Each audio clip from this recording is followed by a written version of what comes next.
On this video, I want to take a look at some of the blood vessels in the abdominal cavity. This torso model does a very good job of depicting most of the blood vessels that are of concern to us in the abdominal cavity. Remember, we came down as thoracic aorta, and then we passed through the aortic hiatus at T12, we become the abdominal aorta. The abdominal aorta has both paired and unpaired branches. I'm going to discuss the paired branches first. On this model, they only show going to one side, but this happens to both sides. At the T12 vertebral level, we will see a blood vessel that comes out and goes out onto the inferior surface of the diaphragm. That is known as the inferior phrenic artery. The inferior phrenic artery. We can also see on this model the kidney, and the yellow on top of the kidney represents our suprarenal glands. The suprarenal glands. We can see coming from the inferior phrenic artery into this suprarenal gland a superior suprarenal artery. There should be a middle suprarenal artery. We cannot see it on this model, but we can see on this model coming over to the kidneys, kidney on this side, the kidneys removed on this side, the renal artery.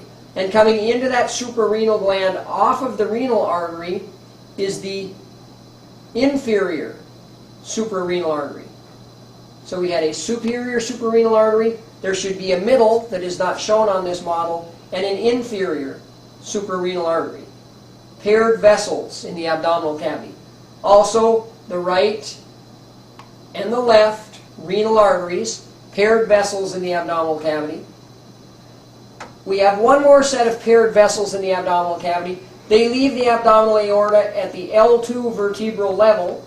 These are known as the gonadal arteries. Now, if it's female, they would be ovarian arteries. If it's male, they would be testicular arteries. Since this is an androgynous model, all we know is these are the gonadal arteries. Here they've cut the right gonadal artery off. We can follow the left gonadal artery down. So those are the paired vessels we can expect to see in the abdominal cavity. The unpaired vessels, there are only three. At T12, the celiac trunk. At L1, the superior mesenteric artery. At L3, the inferior mesenteric artery. The celiac trunk divided into three branches: the common hepatic artery, the left gastric artery, and the splenic artery. The superior mesenteric divides into several branches, which we will see in just a moment. Remember, superior mesenteric at L1, L2 were the gonadals, at L3, the inferior mesenteric artery. It's going to branch into three branches: the left colic artery, the sigmoidal arteries, and the superior rectal artery. Then at L4, this abdominal aorta bifurcates into the common iliac arteries, which then divide into internal and external iliac arteries each. Now I want to look at the venous return here for just a second, because the venous return is not balanced from the left side to the right side.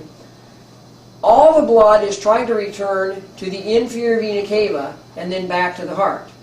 Notice on this particular model, the gonadal vein on the left side goes into the left renal vein.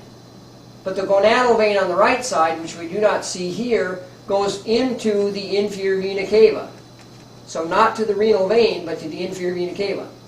Also, on the left side, the suprarenal vein comes from the suprarenal gland and goes down into the left renal vein, where the blood can then cross to the inferior vena cava.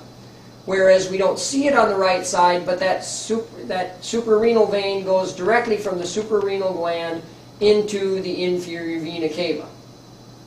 Now, if I put a portion of this model back on, we can look at some of the branches associated with the superior mesenteric artery. So we put the vessels back on.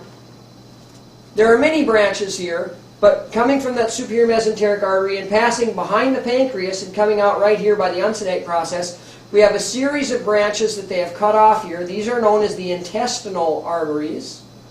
The intestinal arteries take care of the majority of our small intestine. We have one branch that works its way off to the lower right, where it meets the ileum and the cecum. This is called the ileocolic artery. we have many loops that form a vessel going along the ascending colon on the right side of the abdominal cavity. We call that the right colic artery. And then that will form loops that come across with the transverse colon. So I put my transverse colon on and we'll peel it up. We can see this vessel coming across with the transverse colon. This is called the middle colic artery. The middle colic artery. Those are the main branches from the superior mesenteric artery. There are a few other branches here, such as the inferior pancreatico-duodenal. We will not worry about those. Here we can see the inferior mesenteric artery, remember, coming off the abdominal aorta at L3 vertebral level, and it will branch to the left side of the colon where it forms the left colic artery. It will branch down to the sigmoid portion of the colon where it forms the sigmoidal arteries, and it also goes down onto the upper portion of the rectum where it is called the superior rectal artery.